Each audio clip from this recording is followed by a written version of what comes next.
ನಗರ ಶಾಸಕರಾದ ಬಸನಗೌಡ ಪಾಟೀಲ್ ಯತ್ನಾಳ, ಕಿರಣ್ ಪಾಟೀಲ್ ಕಾರ್ಪೊರೇಟರ್ ಮತ್ತು ನಿಶಾತ್ ಹೈದರ್ಲಿ ನದಾಫದಿಂದ ನನಗೆ ನೇರ ಥ್ರೆಟ್ಸ್ ಅದಾವ ಮತ್ತು ಅವ್ರ ಜೊತೆಗೆ ಶಾಮೀಲಿದ್ದ ಕೆಲವು ಕಾಂಗ್ರೆಸ್ ಮುಖಂಡರಂತ ನನಗೆ ಬಾತ್ಮಿ ಬಂದಿದೆ. ಅದನ್ನ ನಾನು ಶೋಧನೆ ಮಾಡ್ತಾ ಇದ್ದೀನಿ. ಏನು ನೋಡಿ, 10:30 ಗಂಟೆಗೆ ಮರ್ಡರ್ ಆಯಿತು, 11 ಗಂಟೆಗೆ ನನಗೆ ಅರೆಸ್ಟ್ ಮಾಡಿದ್ದಾರೆ.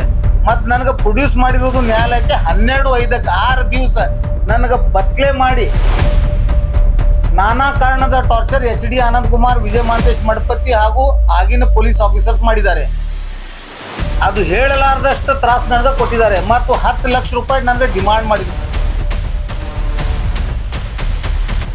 ಮಾಧ್ಯಮದ ಮಿತ್ರರಿಗೆ ನಮಸ್ಕರಿಸುತ್ತಾ ಮತ್ತು ನಮ್ಮದು ಈ ಜಂಟಿ ಪತ್ರಿಕಾಗೋಷ್ಠಿಗೆ ಎಲ್ಲ ಮಾಧ್ಯಮದ ಮಿತ್ರರಿಗೆ ಸ್ವಾಗತಿಸುತ್ತಾ, ನಾನು ಇವತ್ತು ಮಾಧ್ಯಮದ ಗೋಷ್ಠಿ ಕರೆಯುವ ಉದ್ದೇಶ ಮತ್ತು ಸಂದೇಶ ಬಗ್ಗೆ ಮಾತನಾಡೋಕ್ಕಿಂತ ಮುಂಚೆ ನಾನು ನಮ್ಮ ಹಿರಿಯ ನ್ಯಾಯವಾದಿಗಳಾದ GS ಪವಾರ್ ವಕೀಲರ ಈ ಮಾಧ್ಯಮದ ಗೋಷ್ಠಿಗೆ ಸ್ವಾಗತಿಸುತ್ತಾ, ಅದರ ಜೊತೆಗೆ ನಮ್ಮ ಇನ್ನೊಬ್ಬ ನ್ಯಾಯವಾದಿಗಳಾದ ದಲಿತ ಮುಖಂಡರು ಹಾಗೂ ತಿಪ್ಪಣ್ಣ ದೊಡ್ಡಮನಿ ನ್ಯಾಯವಾದಿಗಳಿಗೆ ನಮ್ಮದು ಈ ಮಾಧ್ಯಮದ ಗೋಷ್ಠಿಗೆ ಸ್ವಾಗತಿಸುತ್ತಾ ನೇರ ವಿಷಯದ ಬಗ್ಗೆ ಚರ್ಚಿಸುತ್ತೇನೆ. ಮಾಧ್ಯಮದ ಮಿತ್ರರಿಗೆ ಗೊತ್ತಿದ್ದಂಗೆ ದಿನಾಂಕ 6/5/2023 ಆಗಿನ ಅಸೆಂಬ್ಲಿ ಚುನಾವಣೆಯಲ್ಲಿ ಕರ್ನಾಟಕ ರಾಜ್ಯದ ಅಸೆಂಬ್ಲಿ ಚುನಾವಣೆ ನಡೆದಾಗ ಒಂದು ಶೂಟೌಟ್ ಪ್ರಕರಣ ದಾಖಲಾಗಿರುತ್ತದೆ ಜಲನಗರ ಪೊಲೀಸ್ ಠಾಣೆಯಲ್ಲಿ. ಒಬ್ಬ ವ್ಯಕ್ತಿ ಹೈದರ್ ಅಲಿ ನದಾಫ್ ಅನ್ನುವ ವ್ಯಕ್ತಿಯ ಶೂಟೌಟ್ ಆಗಿ ಕೊಲೆಯಾಗಿರುತ್ತದೆ. ಸದರಿ ಕೊಲೆ ಪ್ರಕರಣದಲ್ಲಿ ದಿನಾಂಕ 6/5/2023 ನಡೆಯುವುದಕ್ಕಿಂತ ಮುಂಚೆ ಬಿಜಾಪುರ ನಗರದ ಅಭ್ಯರ್ಥಿ ಒಬ್ಬರು 5 ದಿವಸ ಮುಂಚೆ ಒಂದು ಮಾಧ್ಯಮದ ಗೋಷ್ಠಿ ಮುಖಾಂತರ ಸಂಕೇತವನ್ನು ಕೊಟ್ಟಿರುತ್ತಾರೆ. ಬಿಜಾಪುರ ನಗರ ಕೆಲವೇ ದಿನಗಳಲ್ಲಿ ಒಂದು ಬೆಚ್ಚ ಬೆಳೆಯುವಂತ ಸುದ್ದಿ ಗಮನಿಸಲಿದೆ ಅಂತ ಹೇಳಿ, ಅದರಂತೆಯೇ ದಿನಾಂಕ 6/5/2023 ಒಂದು ಕೊಲೆ ಪ್ರಕರಣ ನಡೆದಿರುತ್ತದೆ. ಅದರಲ್ಲಿ ಆ ಕೊಲೆ ನಡೆದಿದ್ದ ಸಮಯ ಬೆಳಗ್ಗೆ 10:20 ಅಂದಾಜು ಕೊಲೆ ಆಗಿದೆ ಅಂತೇಳಿ ಫಿರ್ಯಾದಿದಾರರು ನಮೂದಿಸಿರುತ್ತಾರೆ ಫಿರ್ಯಾದಿಯಲ್ಲಿ. ಅದಾದ ನಂತರ ಆ ಪ್ರಕರಣಕ್ಕೆ ಸಂಬಂಧಿಸಿದಂತೆ ಪೊಲೀಸ್ ಇಲಾಖೆಯ ಒಬ್ಬ ಹೆಡ್ ಕಾನ್ಸ್ಟೇಬಲ್ ಶಿವ್ ಅಲ್ಲಿಗಿಡದ್ ಅನ್ನುವ ವ್ಯಕ್ತಿ ಗಾಂಧಿ ಚೌಕ್ ಪೊಲೀಸ್ ಠಾಣೆಯ ಹೆಡ್ ಕಾನ್ಸ್ಟೇಬಲ್ ನನಗೆ ನನ್ನ ದೂರವಾಣಿ ಮುಖಾಂತರ ಅವನು ಕರೆ ಮಾಡಿ 11 ಗಂಟೆಗೆ ನಿಮಗೆ ಗೊತ್ತಾಗಿದೆ ವಿಷಯ ಅಂತ ಕೇಳಿದಾಗ ಏನಂತ ಹೇಳಿ ನಾನು ನಿದ್ದಿ ಅವಸ್ಥೆಯಲ್ಲಿ ಇದ್ದಾಗ ಎದ್ದು ಕೇಳಿದಾಗ, ಖಾದ್ರಿ ವಕೀಲ್ರೆ, ಒಬ್ಬ ಹೈದರ್ ಅಲಿ ನದಾಫ್ ಅನ್ನುವ ವ್ಯಕ್ತಿಯ ಕೊಲೆಯಾಗಿದೆ, ಅದರಲ್ಲಿ SP ಸಾಹೇಬರು ತಮ್ಮನ್ನು ಮುಖ್ಯ ಆರೋಪಿ ಅಂತ ಕಾಣ್ತಾ ಇದ್ದಾರೆ, ಹಾಗಾಗಿ ತಾವು ಮನೆ ಬಿಟ್ಟು ಹೊರಗಡೆ ಹೋಗ್ಬಾರ್ದು, ಮನೆಯಲ್ಲಿ ಇರಬೇಕು, ನಮ್ಮ ಹೈಯರ್ ಆಫೀಸರ್ಸ್ ತಮಗ ಕರೆ ತರಲಿಕ್ಕೆ ಹೇಳಿ ಇನ್ಸ್ಟ್ರಕ್ಷನ್ಸ್ ಕೊಟ್ಟಿದ್ದಾರೆ, ನಾವು ಬರ್ತಾ ಇದೀವಿ ಅಂತ ಹೇಳಿ ಸುದ್ದಿ ಹೇಳಿದಾಗ ನಾನು ಮನೆಯಲ್ಲಿ ಇದ್ದಾಗೆ 12:56 ಗಾಂಧಿ ಚೌಕ್ PSI ಕ್ರೈಮ್ ರವರಾದ ನರಳೆ PSI ಹಾಗೂ ಅವರು ಟೀಮ್ ತಂಡ, ಅದರ ಜೊತೆಗೆ ಒಳಗೊಂಡು BM ಪವಾರ್ ASI ಹಾಗೂ ಮಂಕಣಿ ಮತ್ತು ಅಲ್ಲಿಗಿಡ ಶಿವ್ ಇನ್ನು 2-3 ಮಂದಿ ಕಾನ್ಸ್ಟೇಬಲ್ಸ್ ನಮ್ಮ ಮನೆಗೆ ಬಂದು ನನ್ನನ್ನು ಅಲ್ಲೇ ಬಂಧಿಸಿ ಪೊಲೀಸ್ ಠಾಣೆ ಜಲನಗರ ಪೊಲೀಸ್ ಠಾಣೆಗೆ ಕರೆದು ಒಯ್ದಿರುತ್ತಾರೆ. ನನ್ನ ಮನೆಗೆ ಪೊಲೀಸ್ ಇಲಾಖೆಯವರು ಬಂದಿದ್ದು ನನ್ನ CCTV ಫುಟೇಜ್ ನಲ್ಲಿ ಎಲ್ಲ ದೃಶ್ಯಾವಳಿಯನ್ನು ರೆಕಾರ್ಡ್ ಆಗಿರುತ್ತವೆ. ತದನಂತರ 11 ಗಂಟೆಗೆ ನಾನು ಪೊಲೀಸ್ ಠಾಣೆ 12:00 ನನಗೆ ಪೊಲೀಸ್ ಠಾಣೆಗೆ ಕರೆದು ಒಯ್ದಾಗ ಫಿರ್ಯಾದಿದಾಳಾದ Nishat Haiderli Nadaf ward number 19 corporator ಅವರು ಒಂದು ಫಿರ್ಯಾದಿ ಕೊಡ್ತಾರೋ. ಆಸ್ ಪರ್ ಪೊಲೀಸ್ ರೆಕಾರ್ಡ್ 12:15 ಅವರು ಫಿರ್ಯಾದಿ ಕೊಟ್ಟಿರುತ್ತಾರೆ. ಇದು ಪೊಲೀಸ್ ರೆಕಾರ್ಡ್ ಪ್ರಕಾರ. ಆದ್ರೆ ನೈಜ ಸ್ಥಿತಿ ಆ ದೃಶ್ಯಾವಳಿ ಪೊಲೀಸ್ ಠಾಣೆ ದೃಶ್ಯಾವಳಿಯಲ್ಲೇ ಬೇರೆನೇ ಇದೆ. ಅದು it is a subject matter of trial. ಇದು ಕೋರ್ಟ್ ನಲ್ಲಿ ಪ್ರಕರಣ ಇರೋದ್ರಿಂದ ನಾನು ಆ ಸೀಕ್ರೆಟ್ ಅನ್ನು ಬಹಿರಂಗಗೊಳಿಸಲಿಕ್ಕೆ ಈಗ ಸದ್ಯ ಮಾಧ್ಯಮದಲ್ಲಿ ಆಗುದಿಲ್ಲ. ಆದರೆ ಪೊಲೀಸ್ ಇಲಾಖೆ ದಾಖಲಾತಿ ಪ್ರಕಾರ 12:15 ಪ್ರಕರಣ ದಾಖಲಾಗಿರುತ್ತದೆ. ಆ ಪ್ರಕರಣದಲ್ಲಿ ನನ್ನನ್ನು ಆರೋಪಿ ನಂಬರ್ 2 ಅಂತ ಹೇಳಿ ನಮೂದಿಸಿರುತ್ತಾರೆ. ಸದರಿ ಶೂಟೌಟ್ ಪ್ರಕರಣದಲ್ಲಿ. ಆದರೆ ಆ ಪ್ರಕರಣಕ್ಕೆ ನನಗೆ ಯಾವುದೂ ಸಂಬಂಧ ಇಲ್ಲದೂ ಸಹ ರಾಜಕೀಯ ಪ್ರೇರಿತವಾಗಿ ನನ್ನ ಮೇಲೆ ಒಂದು ಕೊಲೆ ಪ್ರಕರಣವನ್ನು ದಾಖಲಿಸಿ ಚುನಾವಣೆಯ ಕಣದಿಂದ ನನಗೆ ದೂರ ಇಳಿಸಲು ಒಂದು ಹುನ್ನಾರ ರಾಜಕೀಯ ಷಡ್ಯಂತ್ರ ಆಗಿನ ಸರ್ಕಾರ, ಭಾರತೀಯ ಜನತಾ ಪಕ್ಷದ ಸರ್ಕಾರ ಮತ್ತು ಆಗಿನ ಶಾಸಕರಾದ ಬಸನಗೌಡ ಪಾಟೀಲ್ ಯತ್ನಾಳ್ ಅವರು ಮಾಡಿದ್ದಾರೆ ಅಂತ ನನಗೆ ಬಲವಾದ ಸಂಶಯ. ಅದು ಇನ್ವೆಸ್ಟಿಗೇಷನ್ ಮ್ಯಾಟರ್ ಇದೆ. ನಾನು ನೇರ ಅವ್ರ ಮೇಲೆ ಆರೋಪನೂ ಹೊರಿಸುವುದಿಲ್ಲ, ಆದ್ರೆ ನಮ್ಗೆ ಬಲವಾದ ಸಂಶಯ ಇದೆ. ಆದರೆ ಆ ಟೈಮ್ನಲ್ಲಿ 12:15 ಪ್ರಕರಣ ದಾಖಲಾದಾಗ ನಾನು ಅಧಿಕೃತವಾಗಿ ಆರೋಪಿಯನ್ನಾಗಿ ರೆಕಾರ್ಡ್ಸ್ ನಲ್ಲಿ ಇದ್ದೆ. ನನಗೆ 12:56 ಜಲನಗರ್ ಪೊಲೀಸ್ ಠಾಣೆಗೆ ಕರೆದು ಒಯ್ದಿದ್ದು ಪೊಲೀಸ್ ಆಫೀಸರ್ಸ್ ಮತ್ತು ಆಗಿನ ಹೆಚ್ಚುವರಿ ಪೊಲೀಸ್ ಅಧೀಕ್ಷಕರಾದ ಮಾರ್ಯಾಳ್ ಅವರು ಎದುರಿಗೆ ನನಗೆ ಹಾಜರುಪಡಿಸಿದಾಗ ಮಾರ್ಯಾಳ್ ಸಾಹೇಬ್ರಿಗೆ superintendent of police HD Anand Kumar ಈ ಪ್ರಕರಣದಲ್ಲಿ ಆರೋಪಿ ನಂಬರ್ 9ನೇದವರಾದ HD ಆನಂದ್ ಕುಮಾರ್ ಅವರು ಕರೆ ಮಾಡಿ ಅವರಿಗೆ ಇನ್ಸ್ಟ್ರಕ್ಷನ್ಸ್ ಕೊಡ್ತಾರ, ಖಾದ್ರಿ ವಕೀಲನ್ನು ಆನಂದ್ ವಿಹಾರ್ ಗೆಸ್ಟ್ ಹೌಸ್ ನಲ್ಲಿ ಬಂಧನದಲ್ಲಿ ಇಡಬೇಕು ಅಂತ ಇನ್ಸ್ಟ್ರಕ್ಷನ್ ಮೇರೆಗೆ ನೆರಳೆ ಗಾಂಧಿ ಚೌಕ್ PSI, ಜಲನಗರ್ PSI ರವರಾದ ಮಲ್ಲಿಕಾರ್ಜುನ್ ತಳವಾರ್ ಹಾಗೂ ಇತರ ಪೊಲೀಸ್ ಆಫೀಸರ್ಸ್ ನನ್ನನ್ನು ಸರ್ಕಾರಿ ವಾಹನದಲ್ಲಿ ಆನಂದ್ ವಿಹಾರಕ್ಕೆ ಕರ್ಕೊಂಡು ಹೋಗಿ ನನ್ನ ಮೊಬೈಲ್ ಅನ್ನು ಅಲ್ಲೇ ಕಸ್ಕೊಂಡು ಸ್ವಿಚ್ ಆಫ್ ಮಾಡಿ 6 ದಿವಸ ನನಗ ಬೇಕಾಯ್ದಿಶ್ರೀ ಬಂಧನದಲ್ಲಿ ಇಟ್ಟು ನಾನಾ ಕಾರಣದ ಟಾರ್ಚರ್ ಮತ್ತು ಹಿಂಸೆಯನ್ನು ನೀಡಿರುತ್ತಾರೆ. ತದನಂತರ 12ನೇ ತಾರೀಕು 12/6/2023 ನನಗ ನ್ಯಾಯಾಲಯದ ಬಹಿರಂಗ ಓಪನ್ ಕೋರ್ಟ್ ಅಂದ್ರೆ ಬೆಳಗ್ಗೆ 11 ಗಂಟೆದಿಂದ 5 ಗಂಟೆವರೆಗೆ ನ್ಯಾಯಾಲಯ ಕಲಾಪಗಳಲ್ಲಿ ನನಗ ಹಾಜರುಪಡಿಸುವುದಿಲ್ಲ.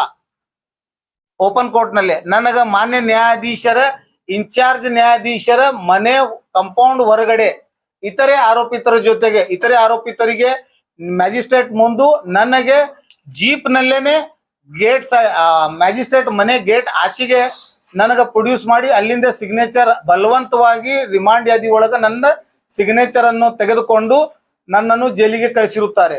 ನಂತರ ನಾನು ಜಿಲ್ಲಾ ನ್ಯಾಯಾಲಯಕ್ಕೆ ಜಾಮೀನು ಅರ್ಜಿ ಕೋರಿ ಸಲ್ಲಿಸಿದ ಅರ್ಜಿಯನ್ನು ವಜಾ ಆಗುತ್ತದೆ. ನಂತರ ನಾನು ಉಚ್ಚ ನ್ಯಾಯಾಲಯ ಅರ್ಜಿ ಸಲ್ಲಿಸಿ ನಾನು ಜಾಮೀನ್ ಮೇಲೆ ಬಂದ ನಂತರ ನಾನು ನನ್ನ ಮೇಲೆ ಆದ ದೌರ್ಜನ್ಯ ಮತ್ತು ಅನ್ಯಾಯಕ್ಕೆ ನ್ಯಾಯ ಪಡ್ಕೋಬೇಕು ಅಂತೇಳಿ ನಾನು ಸಾಕ್ಷಿ ಪುರಾವೆಗಳನ್ನು ಸಂಗ್ರಹಣೆ ಮಾಡುಗೋಸ್ಕರ ಮಾನ್ಯ ನ್ಯಾಯಾಲಯ ಮೊರೆಗೆ ಹೋಗಿ ಅರ್ಜಿ ಸಲ್ಲಿಸಿ 10 ಹಲವಾರು ಅರ್ಜಿಗಳನ್ನು ಸಲ್ಲಿಸಿ ಅದರಿಂದ ಪೊಲೀಸ್ ಠಾಣೆಯ CCTV ಫುಟೇಜಸ್, ನಮ್ಮ ಮನೆಯ CCTV ಫುಟೇಜಸ್ ಮತ್ತು ಗುನ್ನೆ ಜಾಗದ CCTV ಫುಟೇಜಸ್ ಮತ್ತು ನನಗ ಬಂಧಿಸಿದ ಸ್ಥಳ ಸೋಲಾಪುರ್ ರಿಂಗ್ ರೋಡ್ ಅಂತ ತಪ್ಪು ಸ್ಥಳವನ್ನು ತೋರಿಸಿ ಪೊಲೀಸರು ಚಾರ್ಜ್ ಶೀಟ್ ಅನ್ನು ಮಾಡಿರುತ್ತಾರೆ.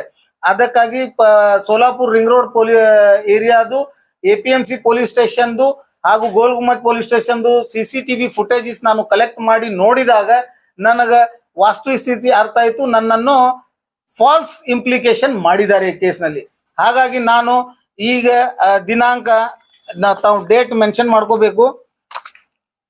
ದಿನಾಂಕ 18/1/2024 ಮಾನ್ಯ ಪ್ರಧಾನ ಜಿಲ್ಲಾ ಸತ್ರ ನ್ಯಾಯಾಲಯದಲ್ಲಿ ದಿನಾಂಕ 18/1/2024 ಮಾನ್ಯ ಪ್ರಧಾನ ಜಿಲ್ಲಾ ಸತ್ರ ನ್ಯಾಯಾಲಯದಲ್ಲಿ PCR 1/2024 ಅದರಲ್ಲಿ ಮಾನ್ಯ ಪ್ರಧಾನ ಜಿಲ್ಲಾ ಸತ್ರ ನ್ಯಾಯಾಲಯದಲ್ಲಿ ನಾನು ಈ ಆರೋಪಿತರಾದ ವಿಜಯ್ ಮಾಂತೇಶ್ ಮಠಪತಿ ಆಗಿನ CPI ಗೋಲ್ ಗುಮ್ಮಚ್ ಸರ್ಕಲ್, ಆರೋಪಿ number 2 Mallikarjun Y Talawar PSI ಯಲೆಂಡೋ Jalnagar police station, Basavaraj Narale PSI Gandhi Chowk crime, Devaraj Ullagaddi PSI APMC, BM Pawar assistant sub inspector Jalnagar police station, YR Mankani head constable Jalnagar police station, Gudimani head constable Jalnagar police station Gandhi Chowk police station, Shiv Alligadat head constable Gandhi Chowk police station ಮತ್ತು HD Anand Kumar superintendent of police Vijayapura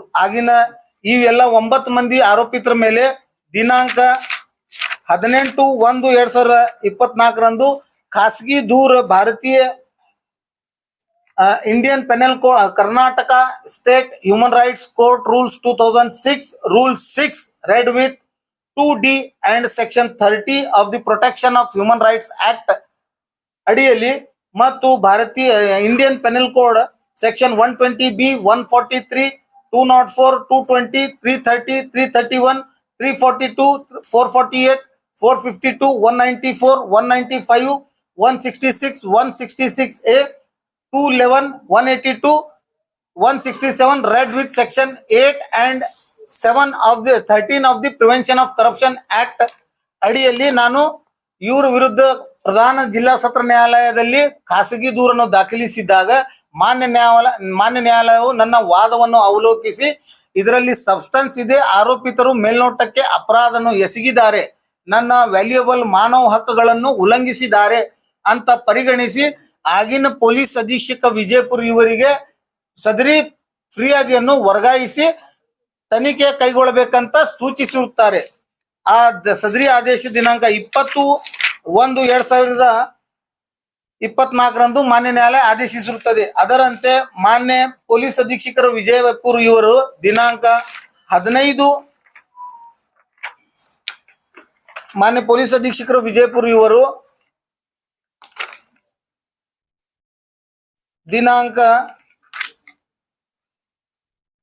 5/2/2024 ಜಲನಗರ್ police ಠಾಣಾ CR number 15/24 ಜಲನಗರ್ police ಠಾಣಾ crime number 15/24 ಇವೆಲ್ಲ 9 ಮಂದಿ police officers ಮೇಲೆ ಪ್ರಕರಣ ದಾಖಲಿಸಿಕೊಂಡು ತನಿಖೆ ಕೈಗೊಂಡಿರ್ತಾರೆ.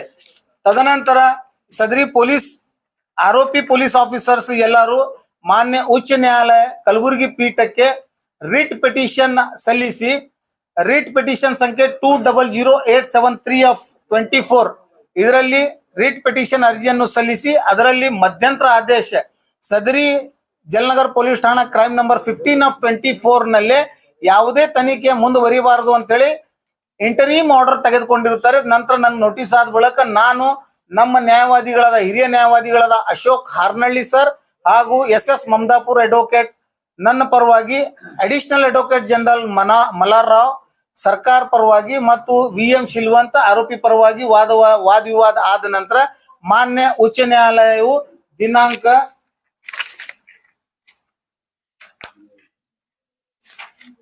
17/7/2025 ಮಾನ್ಯ ಉಚ್ಚ ನ್ಯಾಯಾಲಯ ಕಲಬುರಗಿ ಪೀಠ ಆನರಬಲ್ ಜಸ್ಟಿಸ್ ರಾಚಯ್ಯ ಇವ್ರ ಪೀಠದಲ್ಲಿ ಆರೋಪಿ ಪೊಲೀಸ್ ಆಫೀಸರ್ಸ್ ರಿಟ್ ಅರ್ಜಿಯನ್ನು ಪುರಸ್ಕರಿಸಿ ಆದೇಶಿಸಿರುತ್ತಾರೆ. ಸದರಿ ಆದೇಶದ ಆಪರೇಟಿವ್ ಪೋರ್ಷನ್ ನಲ್ಲಿ ಮಾನ್ಯ ನ್ಯಾಯಾಲಯವು ಏನ್ ಹೇಳ್ತದೆ ಅಂತಂದ್ರೆ, the writ petition is allowed. Rule 6 of Karnataka State Human Rights Court Rules 2006 is held to be unconstitutional and inconsistent with the provisions of the Protection of Human Rights Act 1993 and the same is ordered to be struck down. Resultantly, the registration of FIR in crime number 15/24 is hereby squashed. The impingement order dated 21/2024 passed by the Principal Sessions Vijaypur in PCR number 1/24 directing the authority to conduct investigation does not survive for consideration. The judgment would not have any retrospective effect but would be prospective. ಇದರ ಅರ್ಥ ಮಾನ್ಯ ಉಚ್ಚ ನ್ಯಾಯಾಲಯವು Karnataka state human rights court rules 2006 ಅನ್ನು ಅಸಂವಿಧಾನಿಕ ಅಂತ ಘೋಷಿಸಿರುತ್ತಾರೆ.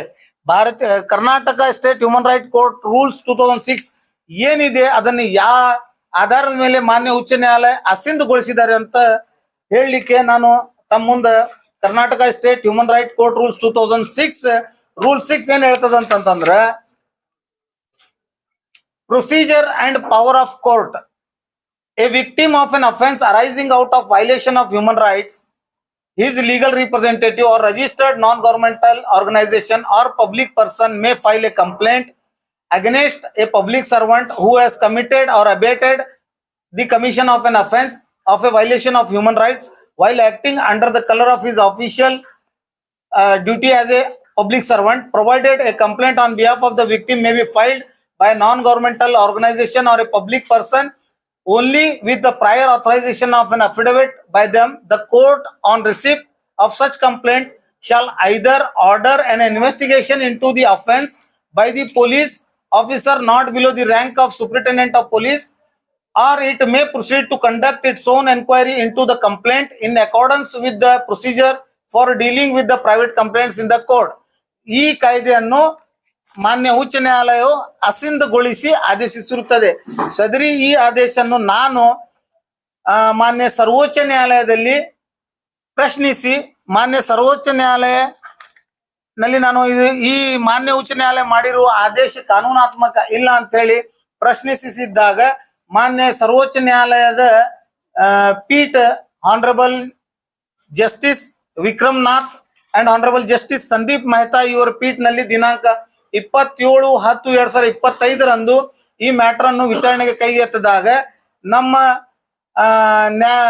Supreme court ನಲ್ಲಿ ನಮ್ಮ ಪರವಾಗಿ ವಾದ ಮಂಡಿಸಿದ ಹಿರಿಯ ನ್ಯಾಯವಾದಿಗಳಾದ Nizam Pasha, Mustaq Saleem advocate and advocate on record L Zafeer Ahmed BF ಹಾಗೂ ಅವರ ತಂಡ ವಾದವನ್ನು ಮುಂಡಿಸಿ ಮಾನ್ಯ ನ್ಯಾಯಾಲಯವು ಸುಪ್ರೀಂ ಕೋರ್ಟ್ ದಿನಾಂಕ 27/10/2025 ಸದರಿ ಮಾನ್ಯ ಉಚ್ಚ ನ್ಯಾಯಾಲಯ ನೀಡಿರುವ ಅಂತಿಮ ಆದೇಶವನ್ನು ಈ ತರ ಆದೇಶಿಸಿರುತ್ತಾರೆ.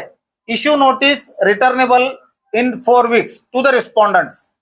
In the meantime, the effect and operation of the impingement order passed by the High Court shall be remain stayed.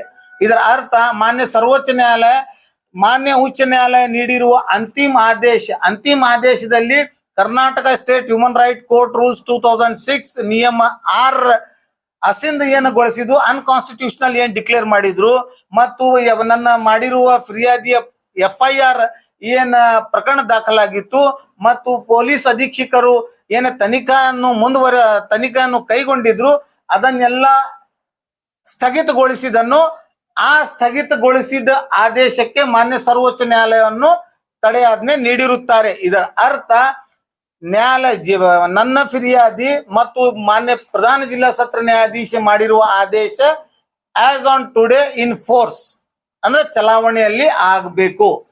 ಇದರ ಅರ್ಥ ನಾನು ಈಗ ಮಾಧ್ಯಮದ ಮುಖಾಂತರ ವಿಶೇಷ ಗಮನ ಸೆಳೆಯೋದೇನಿದೆ ಅಂದ್ರೆ ಇದು total pure question of law. ಇದು ಹ್ಯೂಮನ್ ರೈಟ್ಸ್ ವೈಲೇಷನ್ ಬಗ್ಗೆ ಈ ಒಂದು ಕಾನೂನಿನ ಸಂಘರ್ಷ ನಡೀತಾ ಇದೆ. ಇದರಲ್ಲಿ ನಾನು ಮುಖ್ಯವಾಗಿ ಹೇಳಬೇಕಾಗಿತ್ತು ಅಂತಂದ್ರೆ ಯಾವುದೇ ಒಬ್ಬ ಸಾಮಾನ್ಯ ವ್ಯಕ್ತಿಗೆ ಈ ರಾಜ್ಯದಲ್ಲಿ ಆಗಲಿ ಈ ರಾಷ್ಟ್ರದಲ್ಲಿ ಆಗಲಿ ಯಾವುದೇ ಒಬ್ಬ ಸಾಮಾನ್ಯ ಪ್ರಜೆದ fundamental rights as per constitution laid by Baba Saheb Bhimrao Ambedkar ಭಾರತೀಯ ಸಂವಿಧಾನದ ಯಾವುದೇ ಮೂಲಭೂತ ಹಕ್ಕುಗಳನ್ನು ಯಾವುದೇ ಸಾರ್ವಜನಿಕ ನೌಕರರು ಅಥವಾ ಅಧಿಕಾರಿಗಳು ಚ್ಯುತಿಗೊಳಿಸಿದರೆ ಅಥವಾ ಅದು ವೈಲೇಷನ್ ಮಾಡಿದ್ರೆ ಆ ರಾಜ್ಯಗಳಲ್ಲಿ ಸಂಬಂಧಪಟ್ಟಿದ ಪ್ರಧಾನ ಜಿಲ್ಲಾ ಸತ್ರ ನ್ಯಾಯಾಧೀಶನ್ನು ವಿಶೇಷ ಮಾನವ ಹಕ್ಕುಗಳ ನ್ಯಾಯಾಲಯ ಅಂತ ನೋಟಿಫಿಕೇಶನ್ ಮಾಡಿ ಪ್ರತಿಯೊಬ್ಬ ನಾಗರಿಕರಿಗೆ ಅವರವರ ಮೌಲ್ಯ ಆಧಾರಿತ ಮಾನವ ಹಕ್ಕುಗಳನ್ನು ಉಲ್ಲಂಘಿಸಿದರೆ ಅದಕ್ಕೆ ತಕ್ಕಂತ ಆ ಅಧಿಕಾರಿ ಮೇಲೆ ಪ್ರಕರಣವನ್ನು ದಾಖಲಿಸಲಿಕ್ಕೆ ಖಾಸಗಿ ದೂರು ದಾಖಲಿಸಲಿಕ್ಕೆ ಈ ಕಾಯ್ದೆ ಅಡಿಯಲ್ಲಿ ಮಾಡ್ಲಿಕ್ಕೆ ಬರ್ತೈತಿ ಅನ್ನುವಂತದ್ದು ಸಂದೇಶ ಮತ್ತು ಪೊಲೀಸ್ ಇಲಾಖೆ ಮಾಡ್ತಿರುವ ನಿರಂತರ ದೌರ್ಜನ್ಯಗೆ ಯಾರಾದ್ರೂ ಒಳಗಾಗಿದ್ದಾರೆ ಅಥವಾ ಪೊಲೀಸ್ ಇಲಾಖೆಯ ದುರ್ವ್ಯವಹಾರಕ್ಕೆ ಯಾರು ಒಳಗಾಗಿದ್ದಾರೆ ಅವರು ನೇರ ನ್ಯಾಯಾಲಯಕ್ಕೆ ದೂರನ್ನು ಸಲ್ಲಿಸಬಹುದು. ಹೀಗಾಗಿ ಹೀಗಿರುವಾಗ ಮತ್ತು ನನ್ನ ಮೇಲೆ ಆದ ಒಂದು ರಾಜಕೀಯ ಪ್ರೇರಿತ ಹುನ್ನಾರ ಮತ್ತು ನಾನು ಕೇವಲ ಒಬ್ಬ ಅಲ್ಪಸಂಖ್ಯಾತ ನ್ಯಾಯವಾದಿಗಳಾಗಿ ಕರ್ತವ್ಯ ನಿರ್ವಹಿಸ್ತಾ ಇದ್ದೀನಿ ಅಂತ ಹೇಳಿ ನನ್ನ ಧ್ವನಿಯನ್ನು ಮೊಟಕುಗೊಳಿಸಲು ಮತ್ತು ನಿರಂತರ ನನ್ನ ಮೇಲೆ ಮಾರಣಾಂತಿಕ ಹಲ್ಲೆ ಮಾಡುವ ಅಥವಾ ನನ್ನ ಕೊಲೆ ಮಾಡುವ ತಜವೀಜ್ ನಡೆದಿದೆ ಅಂತ ಹೇಳಿ ಸಾರ್ವಜನಿಕವಾಗಿ ನಾನು ಇವತ್ತು ಹೇಳ ಬಯಸ್ಲಿಕ್ಕೆ ಮಾಧ್ಯಮಗೋಷ್ಠಿ ಕರೆಯಿರೋದು. ಈಗಾಗಲೇ ನಾನು ಪೊಲೀಸ್ ಅಧೀಕ್ಷಕ ವಿಜಯಪುರ ಇವರಿಗೆ ದೂರನ್ನು ದಾಖಲಿಸಿರುತ್ತೇನೆ. ನನಗ ಪ್ರಾಣಾಪಾಯ ಸಾಕಷ್ಟ ಇದೆ. ಯಾಕೆ ಅಂತಂತಂದ್ರೆ ನಾನು ಒಬ್ಬ ಈ ಬಿಜಾಪುರ ಜಿಲ್ಲೆಯಲ್ಲಿ ಅಲ್ಪಸಂಖ್ಯಾತ ದಲಿತರ ಪೀಡಿತರ ಶೋಷಿತ ಮತ್ತು ಸಾಮಾಜಿಕ ಹಿತಕ್ಕಾಗಿ ಬಡದಾಡೋರ ಧ್ವನಿಯಾಗಿ ನಾನು ನಿಂತಿದ್ದಕ್ಕೋಸ್ಕರ ನನ್ನ ಮೇಲೆ ನಗರ ಶಾಸಕ ಮತ್ತು ಈ ಫಿರ್ಯಾದಿದಾರಾದ ನಿಶಾತ್ ಹೈದರ್ಲಿ ನದಾಫ್ ಮತ್ತು ಅವರ ಸಂಗಡಿಗರಾದ ಕಿರಣ್ ಪಾಟೀಲ್ ಹಾಗೂ ಇನ್ನು ಕೆಲವರು ಕಾಂಗ್ರೆಸ್ದ ಪ್ರಬಲ ನಾಯಕರು ಇವ್ರ ಜೊತೆ ಕೂಡಿಕೊಂಡು ನನ್ನನ್ನು ಕೊಲೆ ಮಾಡುವ ತಜ್ವೀಜ್ ನಲ್ಲಿ ಇದ್ದಾರೆ ಅಂತ ನನಗ ಬಲವಾದ ಮಾಹಿತಿಗಳನ್ನು ಬಂದಿದ್ದಾವೆ. ಈ ವಿಷಯ ಕುರಿತು ಈಗಾಗಲೇ ನಮ್ಮ ಜಿಲ್ಲಾ ಪೊಲೀಸ್ ಅಧೀಕ್ಷಕ ಮತ್ತು ಪೊಲೀಸ್ ಇಲಾಖೆಗೆ ನಾನು ಗಮನಕ್ಕೆ ತಂದಿದ್ದೀನಿ. ಮಾಧ್ಯಮದ ಮುಖಾಂತರ ನಾನು ವಿನಂತಿಸಿಕೊಳ್ಳುವುದೇನೆಂದ್ರೆ ನನ್ನ ರಕ್ಷಣೆಗಾಗಿ ನಾನು ಒಬ್ಬ ನ್ಯಾಯವಾದಿಯಾಗಿ ನ್ಯಾಯ ವಿತರಣೆ ಮಾಡುವ ಸಲುವಾಗಿ ನಾನು ಶ್ರಮಿಸುತ್ತಾ ಇದ್ದೀನಿ. ನನಗ ಈ ತರ ರಾಜಕೀಯ ಪ್ರೇರಿತವಾಗಿ ಮೊಟಕುಗೊಳಿಸಲು ನನ್ನ ಧ್ವನಿ ಅಥವಾ ನನ್ನ ಮುಗಿಸಲು ಪ್ರಯತ್ನ ನಡೆದ ನಾನು ಅಧೀಕ್ಷಕರು ಸಕ್ಷಮ ಇದ್ದಾರೆ, ಪೊಲೀಸ್ ಇಲಾಖೆ ಸಕ್ಷಮ ಇದ್ದಾರೆ ಮತ್ತು ಇದೇ ಆರೋಪಿತರು 9 ಮಂದಿ, ಇದರಲ್ಲಿ ಒಬ್ಬ ಆರೋಪಿ ಸೂಪ್ರಿಂಟೆಂಡೆಂಟ್ ಆಫ್ ಪೊಲೀಸ್ ಇದ್ದಾರೆ. ಹಾಗಾಗಿ ನನಗ ಭಯದ ವಾತಾವರಣದಲ್ಲಿ ನಾನು ಬದುಕ್ತಾ ಇದ್ದೀನಿ. ಯಾಕಂದ್ರೆ ಒಬ್ಬ ಸೂಪ್ರಿಂಟೆಂಡೆಂಟ್ ಆಫ್ ಪೊಲೀಸ್ ಮೇಲೆ ಪ್ರಕರಣ ದಾಖಲಾಗಿದೆ ಅಂತಂದ್ರೆ ಯಾವುದೇ ಎಕ್ಸ್ಟ್ರೀಮ್ ಸ್ಟೆಪ್ ಅವರು ತಗೋಬಹುದು. ಹಾಗಾಗಿ ನನ್ನ ಜೀವಕ್ಕೆ ಭಯ. ಪೊಲೀಸ್ ಅಧೀಕ್ಷಕರಾದ HD ಆನಂದ್ ಕುಮಾರ್ ಮತ್ತು ಈ 9 ಮಂದಿ ಮೇಲೆ ನನ್ನ ಬಲವಾದ ಸಂಶಯ ಇದೆ. ಹಾಗಾಗಿ ನಾನು ಪೊಲೀಸ್ ಅಧೀಕ್ಷಕ ವಿಜಯಪುರ ಅವರಿಗೆ ದೂರನ್ನು ಸಲ್ಲಿಸಿದ್ದೇನೆ. ನನಗ ಪೊಲೀಸ್ ಇಲಾಖೆ ಮೇಲೆ ಸಂಪೂರ್ಣ ಭರವಸೆ ಇದೆ, ಅವರು ನನಗ ರಕ್ಷಣೆ ನೀಡುತ್ತಾರೆ ಅಂತ ಹೇಳಿ ನನ್ನ ಮಾತನ್ನು ಮುಗಿಸ್ತೀನಿ. ಈಗ ನಮ್ಮ ನ್ಯಾಯವಾದಿಗಳಾದ GS ಪವಾರ್ ವಕೀಲರು ಮಾತಾಡ್ತಾರೆ. ಒಂದು ಸವಿಸ್ತಾರವಾದ ಪತ್ರಿಕಾಗೋಷ್ಠಿಯಲ್ಲಿ ನಮ್ಮ ತೊಂದರೆಗೆ ಒಳಗಾದಂತ ನಮ್ಮ ಸಹೋದರ ನ್ಯಾಯವಾದಿ ಅಂತ SS ಖಾದ್ರಿ ವಕೀಲರು ಸವಿಸ್ತಾರವಾಗಿ ಅವರಿಗೆ ಏನ್ ಅನ್ಯಾಯ ಆಗಿದೆ, ಅವ್ರು ಎಷ್ಟು ಕಷ್ಟಪಟ್ಟಾರ, ಅದಕ್ಕೆ ಸುಪ್ರೀಂ ಕೋರ್ಟ್ ಏನು ನ್ಯಾಯ ಕೊಟ್ಟದನು ಅಂತ ಕುರಿತು ಇಲ್ಲಿವರೆಗೂ ಸವಿಸ್ತಾರವಾಗಿ ಅವ್ರು ಹೇಳ್ಯಾರ. ಅದಕ್ಕ ಇನ್ನೊಂದು ವಿಶೇಷ ಏನಪ್ಪಾ ಅಂತಂದ್ರ ಇವತ್ತಿನ ದಿವಸ ಅವ್ರ ಜೊತೆ ಕೇವಲ ಖಾದ್ರಿ ವಕೀಲರಲ್ಲ, ಅವ್ರಿಗೆ ಅನ್ಯಾಯ ಆಗ್ಯದ. ಅವರೊಬ್ರು ನಮ್ಮ ಬಿಜಾಪುರ ನ್ಯಾಯವಾದಿ ಸಂಘದ ಒಬ್ರು ಸಹ ಸದಸ್ಯರು. ಅದಕ್ಕ ಅವ್ರಿಗೆ ಅನ್ಯಾಯ ಆಗ್ಯದ ಅಂತ ಹೇಳಿ ನಾವೆಲ್ಲ ವಕೀಲರ ಸಮುದಾಯದವರು ಅವ್ರ ಜೊತೆಗೆ ಅದೀವಿ. ಮತ್ತೆ ಇನ್ನೊಂದು ಏನಪ್ಪಾ ಅಂತಂದ್ರ ನಮ್ಮ ಭಾರತ ಸಂವಿಧಾನದಲ್ಲಿ ಎಲ್ಲರಿಗೂ ಒಂದೇ ಹಕ್ಕದ, ಎಲ್ಲರಿಗೆ ಒಂದೇ ಕಾನೂನು ಅದ. ಆದ್ರ ಕೆಲವೊಂದು ಪೊಲೀಸ್ ಇಲಾಖೆಯವರು ಮಾಡಿದಂತ ತಪ್ಪಿಗೆ ಇಡೀ ಪೊಲೀಸ್ ಇಲಾಖೆಗೆ ಚುಕ್ಕೆ ಬರುವಂತ ಕೆಲಸ ಈ ಒಂದು 9 ಮಂದಿ ಏನ ಆರೋಪಿಗಳದಾರ ಪೊಲೀಸ್ ಇಲಾಖೆಯವರು ಮಾಡಿದಂತ ಒಂದು ಅಘೋರವಾದ ಒಂದು ತಪ್ಪದ. ಇದಕ್ಕ ನಮಗ ನ್ಯಾಯಾಲಯದ ಮೇಲೆ ನಂಬಿಕೆ ಅದ. ಸುಪ್ರೀಂ ಕೋರ್ಟ್ದವರು ಈ ಇವ್ರಿಗೆ ಅವ್ರದ್ದು ಸರಿ ಅದ, ಇವ್ರು ಫಿರ್ಯಾದಾರ ಮಾಡಿದ್ದು ತಪ್ಪದ ಅಂತೇಳಿ ಅವ್ರದ್ದು ವಜಾಲಿ ಹೈಕೋರ್ಟ್ದಾಗ ಏನ್ ಮಾಡಿದ್ರು ಅದನ್ನ ಹೊಳ್ಳಿ ನಮಗ್ ಸುಪ್ರೀಂ ಕೋರ್ಟ್ದಾಗ ನ್ಯಾಯ ಸಿಕ್ಕದ. ಅದಕ್ಕ ಈ ಏನ್ ಆರೋಪಿಗಳದಾರ ಇವ್ರಿಗೆ ಒಂದು ಕಠಿಣ ಶಿಕ್ಷೆ ಆಗ್ಬೇಕು, ಮತ್ತ ವಕೀಲರಿಗೆ ನ್ಯಾಯ ಸಿಗಬೇಕಂತ ಹೇಳಿ ಈ ಒಂದು ಪತ್ರಿಕಾ ಮಾಧ್ಯಮದ ಮುಖಾಂತರ ನಾವೆಲ್ಲ ಆಗ್ರಹ ಮಾಡ್ತೀವಿ. ಮತ್ ಇನ್ನೊಂದು ಕೊನೆಯದಾಗಿ ಯಾರಿಗೇ ಆಗ್ಲಿ ಇಂಥದೊಂದು ಹ್ಯೂಮನ್ ರೈಟ್ಸ್ ಕಾನೂನಿನ ಪ್ರಕಾರ ನಮಗೆ ಯಾರಿಗೇ ವಕೀಲರೇ ಆಗಲಿ ಸಾರ್ವಜನಿಕರೇ ಆಗಲಿ ಅನ್ಯಾಯ ಆದ್ರ ಅದಕ್ಕ ಸದಾ ನಾವು ಅವ್ರಿಗೆ ಅನ್ಯಾಯ ಆದವ್ರಿಗೆ ತುಳಿತಕ್ಕೆ ಒಳಗಾದವ್ರಿಗೆ ನಾವು ಸಹಾಯ ಮಾಡ್ತೀವಿ ಅಂತ ಹೇಳಿ ಈ ಒಂದು ಪತ್ರಿಕಾ ಮಾಧ್ಯಮದ ಮುಖಾಂತರ ನಾನು ಹೇಳ ಬಯಸ್ತಾ ಇದ್ದೀನಿ. ನಮಸ್ಕಾರ. ಮುಖಾಂತರ ತಿಳಿಸುವುದಿಷ್ಟೇ, ದೇಶದ ಸಂವಿಧಾನದಲ್ಲಿ ಈ ಪ್ರತಿಯೊಂದು ಪ್ರಜೆಗೂ ಕೂಡ ಒಂದು ಹಕ್ಕು ಇದೆ. ಆ ಹಕ್ಕಿನೊಳಗೆ ಯಾರು ಈ ಮಾನವ ಹಕ್ಕುಗಳನ್ನು ಉಲ್ಲಂಘನೆ ಮಾಡ್ತಾರ ಅವರ ವಿರುದ್ಧ ನಾವು ಫಿರ್ಯಾದಿ ದಾಖಲಿಸಿ ನ್ಯಾಯ ಪಡ್ಕೊಳ್ಳುವಂತ ಹಕ್ಕು ಕೂಡ ಮಾನವ ಹಕ್ಕುಗಳ ಒಳಗೆ ಬರ್ತದ. ಅದ್ರ ಜೊತೆಗೆ ಬಿಜಾಪುರ ನಗರದಲ್ಲಿ ಕೆಲವೊಬ್ರು ಪೊಲೀಸರು ಅದಾರ, ಪೊಲೀಸರು ಒಳ್ಳೆಯವರು ಅದಾರ, ಸುಮಾರು ಅದಾರ. ಆದ್ರೆ ಕೆಲವೊಬ್ಬರು ಪೊಲೀಸರು ಈಗಾಗಲೇ ನಮ್ಮ ಬಿಜಾಪುರ ಜಿಲ್ಲೆ ಹೆಸರು ಕೆಡಿಸಿಬಿಟ್ಟಾರ ಎನ್ಕೌಂಟರ್ ಮಾಡಿ. ಯಾವ ಎನ್ಕೌಂಟರ್ ಅನ್ನು ತಮಗ್ ಗೊತ್ತಿದ್ದು ಏನೈತಿ, ಫೇಕ್ ಎನ್ಕೌಂಟರ್ ಮಾಡಿ ಧರ್ಮರಾಜನ್ ಕೊಲೆ ಆಯ್ತು. ಅವಾಗ್ಲಿದ್ದ ಈ ಬಿಜಾಪುರ ಪೊಲೀಸರ ಮ್ಯಾಗ ವಿಶ್ವಾಸ ಹೋಗಿದಂತಾಗೈತಿ. ಅದಕ್ಕೆ ನಾವು ಜನಸಾಮಾನ್ಯರಿಗೆ ಹೇಳೋದಿಷ್ಟೇ, ಬಿಜಾಪುರ ಜಿಲ್ಲೆಯ ಜನರಿಗೆ ಹೇಳೋದಿಷ್ಟೇ, ತಮಗೇನಾದ್ರೂ ಪೊಲೀಸರ ದೌರ್ಜನ್ಯದಿಂದ ಬಿಜಾಪುರ ಜಿಲ್ಲೆಯಲ್ಲಿ ಹೆಚ್ಚಿನ ದೌರ್ಜನ್ಯ ಆದದ್ದೇ ಪೊಲೀಸರಿಂದ. ಅವ್ರಿಗೆ ಏನ್ ಅನ್ಬೇಕು ನಮ್ಗೆ ತಿಳಿಲಾರ್ದಂಗ ಆಗೈತಿ. ತಾವು ಹಾಕೊಂಡಂತ ಕಾಕಿ ವಸ್ತ್ರವನ್ನು ದೌರ್ಜನ್ಯದ ಮುಖಾಂತರ ಸಾರ್ವಜನಿಕರಿಗೆ ಮಾಡುವಂತ ದೌರ್ಜನ್ಯದ ಮುಖಾಂತರ ತಮ್ಮ ಏನ್ ಒಳಗುಣಗಳು ಇರ್ತಾವಲ್ಲ ಅವುಗಳನ್ನು ಕಾನೂನುಬದ್ಧವಾಗಿ ಮಾಡದನೆ ತಮ್ಮ ಪೊಲೀಸ್ ಸ್ಟೇಷನ್ ಬಂದ ಕಂಪ್ಲೇಂಟ್ದಾರಿಗೆ ಕೊಡುವಂತ ಕಂಪ್ಲೇಂಟ್ದಾರರು ಮತ್ತು ಆರೋಪಿತರಿಗೆ ಅದೇ ಭಾಷೆ ಯೂಸ್ ಮಾಡ್ತಾರೆ ಇವರು. ಅದಕ್ಕೆ ನಾ ಹೇಳೋದು ಇಷ್ಟೇ, ನಿಮ್ ಪತ್ರಿಕಾ ಮುಖಾಂತರ ಬಿಜಾಪುರ ಜಿಲ್ಲೆ ಜನತೆಗೆ ತಾವು ಏನಾದ್ರೂ ತಮ್ಮ ಹಕ್ಕುಗಳ ಉಲ್ಲಂಘನೆ ಆದ್ರ ಮತ್ತು ಪೊಲೀಸರ ದೌರ್ಜನ್ಯದಿಂದ ಒಳಗಪಟ್ಟಿದ್ರ ಮತ್ತು ಸಾರ್ವಜನಿಕರಿಗೆ ಏನಾದ್ರೂ ತೊಂದರೆ ಆಗಿತ್ತಂದ್ರ ನಾವು 24x7 ತಮ್ಮ ಸೇವೆಗೆ ನಾವು ಸಿದ್ಧದೇವಿ. ಯಾರಾದ್ರೂ ಸರ್ಕಾರಿ ಅಧಿಕಾರಿಗಳ ದೌರ್ಜನ್ಯದಿಂದ ಒಳಗಾಗಿದ್ರಿಂದ ಮಾನವ ಹಕ್ಕುಗಳಿಂದ ನೊಂದಿದ್ರ ಅವ್ರಿಗೆ ನಾವು ಸಂಪೂರ್ಣ ಸಹಕಾರ ಕೊಡ್ತೀವಿ ಅಂತ ಹೇಳಿ ಪತ್ರಿಕೆ ಮಾಧ್ಯಮದ ಮುಖಾಂತರ ನಾವು ತಿಳಿಸಲು ವ್ಯಕ್ತಪಡಿಸ್ತೀವಿ. ಸರ್,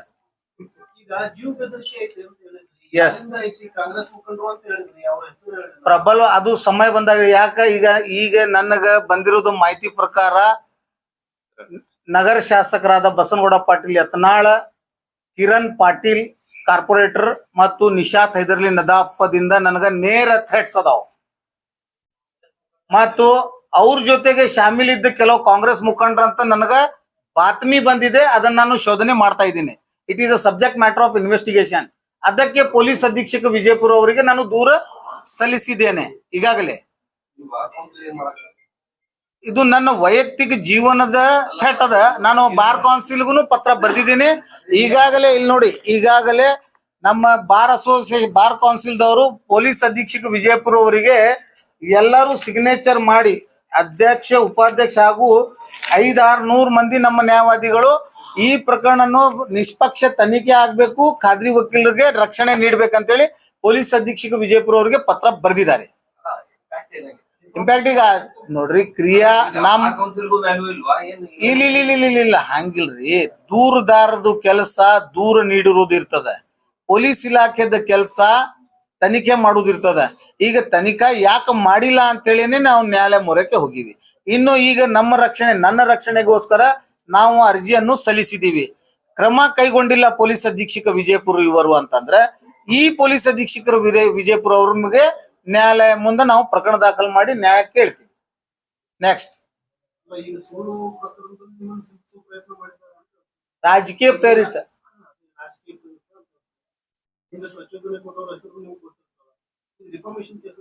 ಅದೇ ಹಾಕಿವಲ್ಲ ಈಗ ನೋಡ್ರಿ ಸರ್, ಒಂದು false implication is an offence. To implicate someone person in some criminal case without having his role in that case ಅಂತಂದ್ರ the person who implicated he should be prosecuted. ಅದಕ್ಕೆ ನಾವು private complaint human rights court ನಂದು ಹಾಕಿವಿ. That is up to went supreme court. ಏನು ನೋಡಿ 10:30 ಗಂಟೆಗೆ murder ಆಯ್ತು, 11 ಗಂಟೆಗೆ ನನಗೆ ಅರೆಸ್ಟ್ ಮಾಡಿದ್ದಾರೆ. ಮತ್ ನನಗೆ ಪ್ರೊಡ್ಯೂಸ್ ಮಾಡಿರೋದು ನ್ಯಾಯಾಲಯಕ್ಕೆ 12:05 6 ದಿವಸ ನನಗೆ ಬತ್ಲೆ ಮಾಡಿ ನಾನಾ ಕಾರಣದ ಟಾರ್ಚರ್ HD ಆನಂದ್ ಕುಮಾರ್, ವಿಜಯ್ ಮಹಾಂತೇಶ್ ಮಡಪತಿ ಹಾಗೂ ಆಗಿನ ಪೊಲೀಸ್ ಆಫೀಸರ್ಸ್ ಮಾಡಿದ್ದಾರೆ.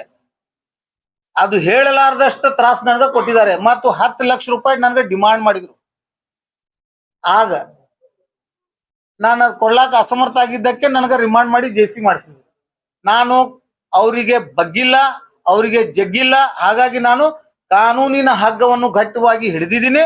ಕಾನೂನಿನಿಂದ ನಾವು ಅವರಿಗೆ ತಕ್ಕ ಉತ್ತರವನ್ನು ನೀಡಲಿಕ್ಕೆ ಸಿದ್ಧರಾಗಿದ್ದೀನಿ ಮತ್ತು ನ್ಯಾಯಾಲಯ ಮೇಲೆ ನನಗೆ ಸಂಪೂರ್ಣ ಭರವಸೆ ಇದೆ. ಯಾಕಂದ್ರೆ ನಾನು ಒಬ್ಬ ನ್ಯಾಯವಾದಿ. ಹಾಗಾಗಿ ನಾನು ನ್ಯಾಯಯುತವಾಗಿ ನ್ಯಾಯಾಲಯದಿಂದ ನ್ಯಾಯ ಪಡ್ಕೊಳ್ಳಿಕ್ಕೆ ಹೋರಾಟ ನಿರಂತರ ಮಾಡ್ತೀನಿ. ಈ ಪೊಲೀಸ್ ಇಲಾಖೆ ಹಿಂದೆ ನೇರ ಯತ್ನಾಳ್ ಬಸನಗೌಡ ಪಾಟೀಲ್ ಯತ್ನಾಳ. ಯಾಕೆ ಅಂತಂತಂದ್ರೆ ಇದಕ್ಕೆ ಪೂರಕವಾದ ದಾಖಲೆ ನಿಮ್ಗೆ ಕೊಡ್ಬೇಕು ಅಂತಂದ್ರೆ ಯತ್ನಾಳ್ ಬಸನಗೌಡ ಪಾಟೀಲ್ MLA ಅವರು ಈಗಾಗಲೇ ನನ್ನ ವಿರುದ್ಧ ದ್ವೇಷ ಸಾಧಿಸ್ತಾ ಇದ್ದಾರೆ ಅಂತ ಹೇಳಲಿಕ್ಕೆ ತಮ್ಮ ಮಾಧ್ಯಮದೇ ಅದಕ್ಕೆ ಸಾಕ್ಷಿ. ಮೊನ್ನೆ ಕಳೆದ ಅಸೆಂಬ್ಲಿ ನಡೆದಿದಾಗ ನೇರವಾಗಿ ಒಬ್ಬ ಶಾಸಕ, ನಗರ ಶಾಸಕ ಆಗಿ ಅಭಿವೃದ್ಧಿ ಸಲುವಾಗಿ ಬಿಜಾಪುರ ನಗರದ ಅಭಿವೃದ್ಧಿ ಮಾಡುವಗೋಸ್ಕರ ಫಂಡ್ಗೋಸ್ಕರ ಸರ್ಕಾರದ ಲೋಪದೋಷಗಳನ್ನು ಎತ್ತಿ ಹಿಡಿಯು ಬಿಟ್ಟು ಯಥೋಚಿತ ಒಬ್ಬ ನಾವು ನ್ಯಾಯವಾದಿ, ನಾನು ಅದರಲ್ಲಿ ವಿಕ್ಟಿಮ್, ನೊಂದಿತ ನ್ಯಾಯವಾದಿ, ನಾನು ನನ್ನ ಹೆಸರು ಪ್ರಸ್ತಾಪ ಮಾಡಿ ಅಸೆಂಬ್ಲಿ ಒಳಗ 28 ಮಿನಿಟ್ ದೀರ್ಘಕಾಲ ಚರ್ಚೆ ಮಾಡಿದ್ದಾರೆ. ಇದರ ಅರ್ಥ ಅವ್ರ ಮನಸ್ಸಿನಲ್ಲಿ ನನ್ನ ಮೇಲೆ, ನನ್ನ ವೈಯಕ್ತಿಕ ಜೀವನ ಮೇಲೆ ದ್ವೇಷ ಇದೆ ಅಂತ ಹೇಳಿ ಮೇಲ್ನೋಟಕ್ಕೆ ಕಂಡು ಬರ್ತದೆ. ಇದು ಒಂದು ಉದಾಹರಣೆ. ಎರಡನೇ ಉದಾಹರಣೆ ಬಿಜೆಪಿ ಗೌರ್ಮೆಂಟ್ ಇದ್ದಾಗ ನನ್ನ ಮೇಲೆ ಇಂತಹದೇ ಒಂದು ಸುಳ್ಳು ಅಟ್ರಾಸಿಟಿ ಪ್ರಕರಣ ದಾಖಲು ಮಾಡಿದ್ರು.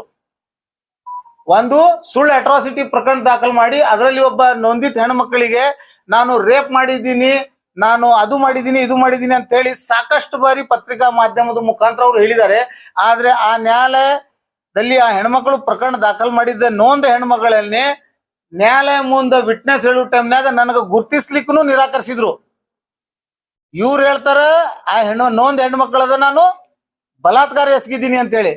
ಆದ್ರೆ ಅದೇ ನೊಂದ ಹೆಣ್ಮಕ್ಳು ನ್ಯಾಯಾಲಯ ಮುಂದೆ ನನ್ನನ್ನು ಗುರ್ತಿಸ್ಕೊಳ್ಲಿಕ್ಕೆ ನ್ಯಾಯಾಧೀಶರು ಅವ್ರಿಗೆ ಪ್ರಶ್ನೆ ಕೇಳಿದಾಗ ಈ ಆರೋಪಿ ನಂಬರ್ 1 ಅನ್ನು ತಾವು ಗುರ್ತಿಸ್ತೀರಾ ಅಂತ ಕೇಳಿದಾಗ ಇವ್ರು ಯಾರು ನನಗೆ ಗೊತ್ತೇ ಇಲ್ಲ ಅಂತೇಳಿ ಆಕಿ ನ್ಯಾಯಾಲಯ ಮುಂದೆ ಸ್ಪಷ್ಟವಾದ ಉತ್ತರವನ್ನು ಕೊಟ್ಟಿದ್ದಾರೆ. ಅದರಂತೆ ಆ ಅಟ್ರಾಸಿಟಿ ಕೇಸ್ ಖುಲಾಸೆ ಆಗಿ ಇನ್ನು 2 ವರ್ಷ ಆಯ್ತು. ಒಂದ್ ವೇಳೆ ನಾನು ಆ ಕೇಸಿನ ರೂವಾರಿನೂ ಯತ್ನಾಳ್ ಬಸನಗೌಡ ಪಾಟೀಲ್ ಅವರೇ, ಆಗಿನ ಬಿಜೆಪಿ ಗೌರ್ಮೆಂಟ್ ಅದ ಬಲ ಪಡೆದು ನಂತರ ನನಗ ಗಡೀಪಾರ್ನು ಮಾಡಿದ್ರು ರಾಜಕೀಯ ಪ್ರೇರಿತವಾಗಿ. ಅವಾಗ ನಮ್ಮ ಹಿರಿಯ ನ್ಯಾಯವಾದಿಗಳಾದ GS ಪವಾರ್ ವಕೀಲರೇ ಉಪಾಧ್ಯಕ್ಷರಿದ್ರು. ಅವರೇ ಜಿಲ್ಲಾಧಿಕಾರಿಗಳ ಮುಂದೆ ನಮ್ಮ ನ್ಯಾಯವಾದಿಗಳಾದ ತಿಪ್ಪಣ್ಣ ದೊಡ್ಡಮನಿ ಹಾಗೂ ಇತರೆ 300-400 ಮಂದಿ ನಮ್ಮ ಬಾರ್ ಕೌನ್ಸಿಲ್ ಅವರು ಜಿಲ್ಲಾಧಿಕಾರಿಗೆ ಮನವಿ ಕೊಟ್ಟು ಇದು ಗಡೀಪಾರ್ ಮಾಡ್ತಿರೋದು ಸಂಪೂರ್ಣ ರಾಜಕೀಯ ಪ್ರೇರಿತವಾಗಿ ಇದೆ, ಖಾದ್ರಿ ವಕೀಲರ ಮೇಲೆ ನೀವು ಅನ್ಯಾಯ ಎಸಗುತ್ತಾ ಇದ್ದೀರಿ, ಇಡೀ ಸಂಪೂರ್ಣ ಬಾರ್ ಖಾದ್ರಿ ವಕೀಲರ ಪರವಾಗಿ ನಿಂತಿದೆ, ಅದು ಗಡೀಪಾರ್ ಆದೇಶ ರದ್ದು ಮಾಡ್ಬೇಕಂತ ಕೋರಿದ್ರು ಸಹ ಸರ್ಕಾರದ ಅಧಿಕಾರದ ದುರಹಂಕಾರದಲ್ಲಿ ನನ್ನನ್ನು ಗಡೀಪಾರ್ ಮಾಡಿದ್ರು. ಆದ್ರೆ ಅಲ್ಲಿನೂ ಅವರಿಗೆ ವಿಫಲತೆ ಆಯಿತು. ಮಾನ್ಯ ನ್ಯಾಯಾಲಯ ನನ್ನ ವಾದವನ್ನು ಎತ್ತಿ ಹಿಡಿದು ಆ ಗಡೀಪಾರ್ ಆದೇಶನು ರದ್ದು ಮಾಡಿದ್ರು. ಇದೆಲ್ಲ ನೋಡಿದ್ರೆ ಇವೆಲ್ಲ ಅಂಶಗಳನ್ನು ನೋಡಿದ್ರೆ ನಗರ ಶಾಸಕರಿಗೆ ನನ್ನ ಹೆಸರದಿಂದ ಮತ್ತು ನನ್ನ ಇಳಿಗೆಯದಿಂದ ಮತ್ತು ನಾನು ಒಬ್ಬ ಅಲ್ಪಸಂಖ್ಯಾತ ಬುದ್ಧಿವಂತ ನ್ಯಾಯವಾದಿ ಅಧೀನಂತ ಒಂದು ಏಕೈಕ ಕಾರಣಕ್ಕಾಗಿ ನನ್ನ ಮೇಲೆ ಹಗೆ ಸಾಧಿಸ್ತಾ ಇದ್ದಾರೆ. ಮತ್ತು ನನಗ ಯಾವ ವೇಳೆಯಲ್ಲಿ ಅವ್ರು ಏನ್ ಮಾಡ್ತಾರ ಅನ್ನೋದು ಹೇಳಕ್ ಆಗುದಿಲ್ಲ. ಯಾಕಂತಂದ್ರೆ ಅವ್ರು extreme level mind set upset ಆಗಿದೆ. ನೆಕ್ಸ್ಟ್ ಏನಿಲ್ಲ, ಈಗ ಗಡೀಪಾರ ವ್ಯಕ್ತಿ, ಕೊಲೆ ಆರೋಪಿ ಎಲ್ಲಾ ಪ್ರಕರಣಗಳು ಇದ್ದಂತವನ್ನ ಸರ್ಕಾರಿ ಹುದ್ದೆಯಲ್ಲಿ ಯಾಕೆ ಇಡಬೇಕು ಅನ್ನೋ ಉದ್ದೇಶದಿಂದ ಕರೆಕ್ಟ್. ನಾನು ಈ ಪ್ರಶ್ನೆಗೆ ಬಸವನಗೌಡ ಪಾಟೀಲ್ ಯತ್ನಾಳ್ ಅವರು ಸದನದಲ್ಲಿ ಅದನ್ನ ಚರ್ಚೆ ಮಾಡಿ ನಿಮ್ಮಂತವ್ರನ್ನ ತೆಗೆದು ಹಾಕ್ಬೇಕು ಎಸ್, ಅವರು ಈ ಸಜೆಷನ್ಗೆ ನಾವು ಸ್ವಾಗತಿಸ್ತೀವಿ.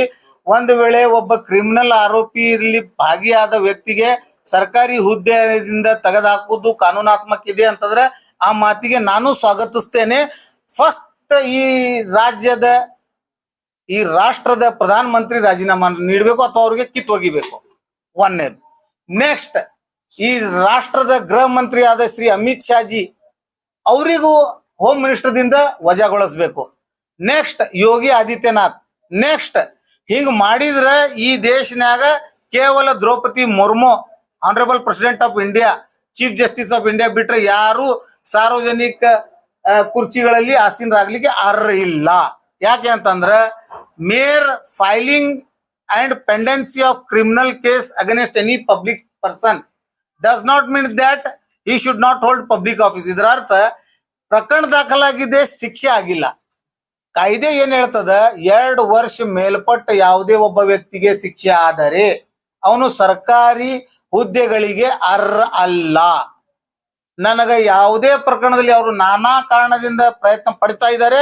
ದೇವರವ್ರಿಗೆ ಒಳ್ಳೆ ಬುದ್ಧಿನೇ ಕೊಡ್ಲಿ ಶಾಸಕರಿಗೆ. ಇನ್ನೂ 100 ಕೇಸ್ ನನ್ನ ಮೇಲೆ ಹಾಕಲಿ. ನನಗ ನ್ಯಾಯಾಲಯ ಮೇಲೆ ಭರವಸೆ ಇದೆ. ಅವರು 100 ಕೇಸ್ ಹಾಕಿದ್ರು 100 ಕೇಸ್ ಬಡ್ದಾಡ್ಲಿಕ್ಕೆ ನಾ ಸಿದ್ಧದೀನಿ. ಮತ್ತು ನನಗೆ ಯಾವುದೂ ನ್ಯಾಯಾಲಯದೊಳಗೆ 1 ತಾಸನು ಶಿಕ್ಷೆ ಆಗಿಲ್ಲ. ಹಾಗಾಗಿ ನಾನು ಎಲಿಜಿಬಲ್ ಇದ್ದೀನಿ ಸರ್ಕಾರಿ ಹುದ್ದೆಗೆ. ಇನ್ನು ಇದಕ್ಕಿಂತ ಪದ್ಮಾವತಿನೂ ಹೊಂದಲಿಕ್ಕೆ ನಾನು ಅರ್ಹದೀನಿ. ಎಸ್, ಮತ್ತು ಸ್ವತಃ ತಮ್ಗ ಹೇಳಲಿಕ್ಕೆ ನಾನು ಮತ್ತೆ ಸಾರಿ, ಸನ್ಮಾನ್ಯ ಶಾಸಕರ ಮೇಲೆ ಅವರಾಗಿ ಹೇಳಿದ್ದಾರೆ, ನಾನು ಹೇಳ್ತಾ ಇಲ್ಲ, ಇದು ಮಾಧ್ಯಮದ ಮುಖಾಂತರ ಅವರಾಗಿ ಹೇಳಿದ್ದಾರೆ 76 ಕೇಸ್ ನಗರ ಶಾಸಕರ ಮೇಲೆ ಇದೆ ಅಂತ ಹೇಳಿ. ಮತ್ತು ಶಾಸಕರಿಗೆ ಯಾವ ನೈತಿಕತೆ ಇದೆ ಒಬ್ಬ ಕಳ್ಳ ಇನ್ನೊಬ್ಬನಿಗೆ ಕಳ್ಳದ ಅಂತ ಹೇಳಲಿಕ್ಕೆ? ಸ್ವತಃ ಅವರೇ ಕಳ್ಳದಾರ, ಮತ್ತೊಬ್ಬನಿಗೆ ಕಳ್ಳ ಇದ್ದೀ ಅಂತ ಹೇಳಲಿಕ್ಕೆ ಅವ್ರಿಗೆ ಏನ್ ನೈತಿಕ ಹಕ್ಕಿದೆ ಅಂತ ನನ್ನ ಶಾಸಕರಿಗೆ ನೇರ ಪ್ರಶ್ನೆ. ಬಸನಗೌಡರು ಶಿಕ್ಷೆ ಆಗಿದ್ದ ಅಪರಾಧಿ ಅದಾರ. ವಿಜಯ ಸಂಕೇಶ್ವರ್ ಕೇಸ್ನಲ್ಲಿ ಅವ್ರಿಗೆ 6 ತಿಂಗಳ ಶಿಕ್ಷೆ ಆಗ್ಯದ ಧಾರವಾಡ JMC ಕೋರ್ಟ್ ನಲ್ಲಿ. ನನಗೆ 6 ಸೆಕೆಂಡ್ ಶಿಕ್ಷೆ ಆಗಿಲ್ಲ. ಅವರು ತನ್ನ ತಾಟ್ ಮೇಲೆ ಏನಂತಾರಿ ಏನೋ ಬಿದ್ದಿರ್ತದ. ಬಸವನಗೌಡರು ಇಷ್ಟೆಲ್ಲ ಕೇಸ್ ಸ್ಪೀಕರ್ಗಾಗ್ಲಿ ನ್ಯಾಯಾಲಯಕ್ಕಾಗ್ಲಿ ಇತರ ಮೇಲೆ ಕೇಸ್ ಹಾಕಿ ಅವರು ಈ ತರ ನನಗ ಶಾಸಕ ಸ್ಥಾನದಿಂದ ಅವ್ರನ್ನ ಇಳಿಸೋ ಪ್ರಯತ್ನ 2 ಸಲ ಆಗ್ಯದ ಸರ್. ಆದ ಬಳಿಕ ಅವರು ಏನಾಗ್ಯದ್ರ ಜನಸಾಮಾನ್ಯರ ಕೋರ್ಟ್ನೊಳಗೆ ಎಲ್ಲ ಸ್ಟೇ ಅದಾವ. ಮತ್ ಇನ್ನೊಂದ ಯಾವ್ದೇ ತಡೆ ಎತ್ನೊಳಗೆ ಮುಂದುವರ್ಸಕ್ ಬರಂಗಿಲ್ಲ. ನಾಯಿ ನಮ್ಗ ಕಡದ್ರ ನಾವ್ ನಾಯಿ ಕಡಿಬೇಕಾ? ಯತ್ನಾಳ್ ಬಸನಗೌಡರು ನನ್ನ ಮೇಲೆ ಹಗೆ ಸಾಧಿಸ್ತಾ ಇದಾರಂತ ನಾ ಅವ್ರ ಮೇಲೆ ಸಾಧಿಸ್ಬೇಕಾ? Leave it. ಅವ್ರದ್ದು ಗತಿ, ಅವರು ಗತ್ ಅಷ್ಟೇ ಅದಂತ ನಾವು ತಿಳ್ಕೊಂಡ್ಬಿಟ್ಟಿವಿ. ಅವ್ರಿಗೆ ಮತ್ ಈಗ ನಾವು ಅವ್ರ ಬಗ್ಗೆ ಚರ್ಚೆ ಮಾಡ್ಲಿಕ್ಕೆ ಬಿಟ್ಬಿಟ್ಟಿವಿ. ಸುಮ್ನೆ ನೀವು ನಮ್ಗೆ ಕೆಣಕಾಗತ್ತೀರಿ. ದಯಮಾಡಿ ಯತ್ನಾಳ್ ಬಸನಗೌಡ್ರದ ಹೆಸರೇ ತೆಗಿಯಾಕ ಹೋಗ್ಬೇಡ್ರಿ. ನೆಕ್ಸ್ಟ್, ಮುಗಿತಾ? ಧನ್ಯವಾದ. ಮಾನವ ಹಕ್ಕುಗಳ ಬಗ್ಗೆ ದಯವಿಟ್ಟು ಮಾಧ್ಯಮದವರು ಇಶ್ಯೂ ಇದೆ. ಯಾಕಂದ್ರೆ violation of human rights question is involved, constitutional validity question is involved. So high court ದ ಆದೇಶನು ಸುಪ್ರೀಂ ಕೋರ್ಟ್ ಅನ್ನು ತಡೆ ಹಿಡಿದಿದೆ ಅಂತಂದ್ರೆ there is a substance in my case. ಹಾಗಾಗಿ ಇದು ಬಹು ಇಂಪಾರ್ಟೆಂಟ್ ಇದೆ. ಯಾಕಂದ್ರೆ ಪ್ರತಿಯೊಬ್ಬ ದೇಶದ ನಾಗರಿಕರಿಗೆ ದಿನನಿತ್ಯ ಬೇಕಾಗಿರುವ ಮೌಲ್ಯ ಮತ್ತು ಮೂಲಭೂತ ಹಕ್ಕುಗಳ ಬಗ್ಗೆ ಇದು ಸುಪ್ರೀಂ ಕೋರ್ಟ್ ನಲ್ಲಿ ಪ್ರಕರಣ ನಡೆದಿದೆ. ಹಾಗಾಗಿ ತಾವು ಮಾಧ್ಯಮದವರು ಇದನ್ನು ವೈಡ್ ಪಬ್ಲಿಸಿಟಿ ಮಾಡಿ ಇದು ಸಾರ್ವಜನಿಕರಿಗೆ ತಲುಪುವಂಗ್ ಮಾಡ್ಬೇಕಂತ ನಂದು ವಿನಂತಿ. ಈಗ ನೀವೇನು security ಕೇಳ್ತೀರಿ ಅಂತ ಈಗ ಮಾನ್ಯ ಪೊಲೀಸ್ ಅಧೀಕ್ಷಕ ವಿಜಯಪುರ ಅವರಿಗೆ ನಾವು ಈಗಾಗಲೇ ಅರ್ಜಿಯನ್ನು ಸಲ್ಲಿಸಿದೀವಿ. ನನಗ ಸೆಕ್ಯೂರಿಟಿ ಅತಿ ಅವಶ್ಯಕತೆ ಇದೆ. ಇದು ಸರ್ಕಾರ ಗಣನೀಯಗೆ ತೆಗೆದುಕೊಂಡು ಅದನ್ನ ನನಗ ರಕ್ಷಿಸಬೇಕು. ಯಾಕಂದ್ರೆ ನಾನು ಈ ದೇಶದ ಪ್ರಜೆ ಇದ್ದೀನಿ. ಈ ದೇಶದ ಪ್ರಜೆಗೆ ಮೂಲಭೂತ ಹಕ್ಕಿದೆ, right to liberty and life. Article 21 ಕೆಳಗಡೆ ನನಗ ರಕ್ಷಣೆ ಮಾಡಬೇಕಾಗಿದ್ದು ಜಿಲ್ಲಾಡಳಿತ ಮತ್ತು ಪೊಲೀಸ್ ಇಲಾಖೆದ ಕರ್ತವ್ಯ ಅದ. ಪೊಲೀಸರ ಮೇಲೆ ಭರೋಸೆನೇ ಇಲ್ಲಂತೀರಿ ಯಾರು? ಪೊಲೀಸ್ ಮ್ಯಾಗ ಭರೋಸೆ ಇಲ್ಲ ಅಂತ ಹೇಳಿಲ್ಲ ನಾನು. ಈ ಪೊಲೀಸ್ ಇಲಾಖೆ ಸಕ್ಷಮ್ ಇದೆ. ಈ ಪೊಲೀಸ್ ಅಧೀಕ್ಷಕ ವಿಜಯಪುರ್ ಇವರು ಸಕ್ಷಮ್ ಇದ್ದಾರೆ. ಅವರು ಖಂಡಿತ ನನಗೆ ರಕ್ಷಿಸುತ್ತಾರೆ ಅನ್ನುವಂಥದ್ದು ಭಾವನೆ, ಭರೋಸೆ ಎರಡೂ ಇದೆ. ಈ ಪೊಲೀಸ್ ಆಫೀಸರ್ ಅಂದ್ರೆ ಬಿಜೆಪಿ ಕೈಗೊಂಬೆಯಾಗಿ ಕೆಲಸ ಮಾಡಿದ್ದು. ಎಲ್ಲಾ ಪೊಲೀಸರು ದುಷ್ಟರಲ್ಲ, ಆರೋಪಿ ಪೊಲೀಸರು ದುಷ್ಟರದಾರ. ಎಲ್ಲಾ ಪೊಲೀಸ್ ದುಷ್ಟ ನಾಕ ನಾನು ತಪ್ಪಾಗುತ್ತೆ. ಧನ್ಯವಾದ.